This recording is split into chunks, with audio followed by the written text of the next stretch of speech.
My name is Darren Stewart. I go to Thurkin Marshall Academy. My name is Kayla Williams, and I'm a freshman at Temple University. The program has helped me by opening my mind to travel more. The Challenge now in GSF has helped me just open my eyes to different cultures, gave me the opportunity to learn and speak a different language, and then experience that and then use that language in another country.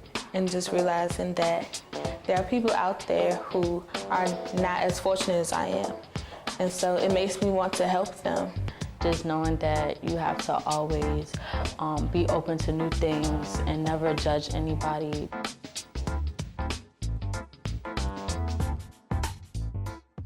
Welcome back to Always Real Talk. We're still here with the H Street Community Development Corporation. We've learned a lot today. We've learned about their H Street's historic past performance in creating retail, 100% affordable housing, its ability to create scholarship funds, $80,000 a year over the last number of years to students right here in the District of Columbia.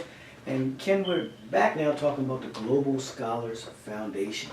Tell us a little bit about the Global Scholars Foundation and Dr. Brown, how you play a role in this, and why it was important to create it in the first place. It started off as a community global initiative, and we thought that China was not the only place in the world. So we decided to enlarge it, as well as take some of the students who look like me to places that they could see people that look like them. So we've been around the black diaspora of the world and have taken kids to South America, to Brazil, to South Africa, to Morocco, to China, of course. And now this summer we'll be taking them to Ethiopia and Egypt. And we were very fortunate to be able to hire Dr. Marcia Brown back in 2010, and she has been the leader of this program for some time now. And Dr. Brown, tell us about the program in terms of, it's a year-long program? Year-long program. What do they do on a year? So they go to school and they do this? Yes. It's a big commitment. It's a huge commitment, but we tell the students up front during the interview process, if you devote this time to us, we'll make it worth your while. And I think we hold true to our word. And when you say a year long, what does that mean? Like, So, what do they do on a monthly basis? Okay, so I'll take you back to the beginning of the program. We normally start sending out applications in the fall, October. So we started the process in October of 2017. Okay. So by January of 2018, we started getting applications. By March of 2018, we had interviews. We selected the students. They came in for an interview. Then we selected them by May, because if they register with Summer Youth Employment Program, the DC Summer Youth Employment Program, they can get paid to work with our site. We are a host site. Okay. So we like to let the students know by May if they got accepted, so they can also work and earn money for being in our program. So May of 2018, we accepted this new cohort.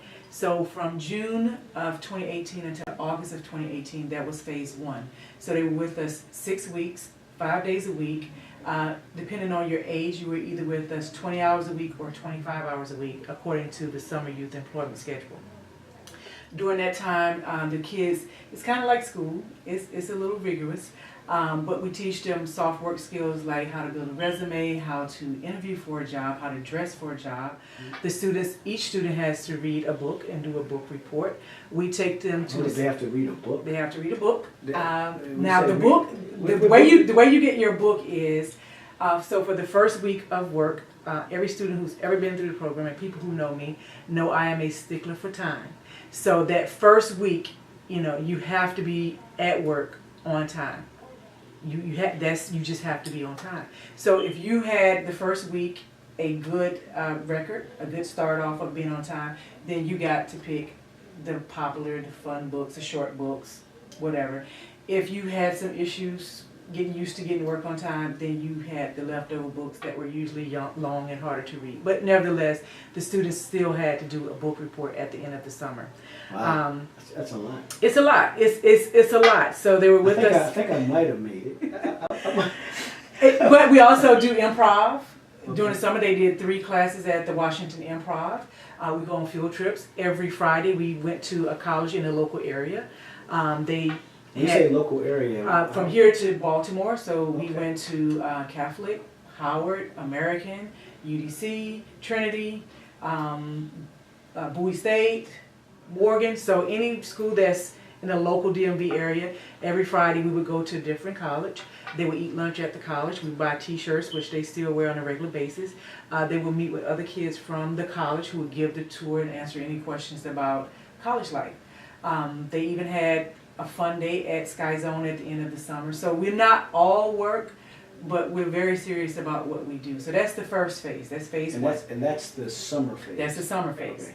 So then they take a little break, get started in school, and then we start phase two, which is the longest phase. Phase two goes from September of 2018 until June of 2019. So we're almost done with phase two. So phase two, I tell you what, hold that thought. We come back. We're going to talk about phase two. We got phase one. You got to read a book. You got to come there on time. It sounds very serious to me, but we're going to talk about phase two, what phase two is all about, and then we'll talk a little bit more about, you know, the financial aspect of what you teach our young folks. We'll be right back right after these messages.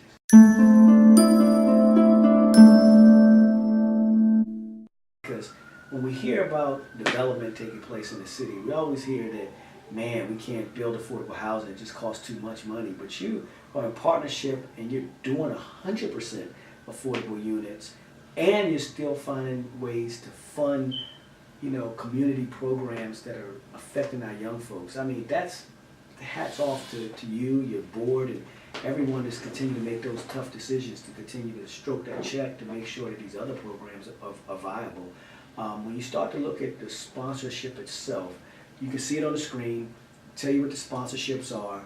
Want you to go out. If there's other things you want to sponsor outside of the golf tournament, I know that you guys have a dinner for when all of the young folks leave the program, graduate from the program. That means that they have went through, you said 9 months?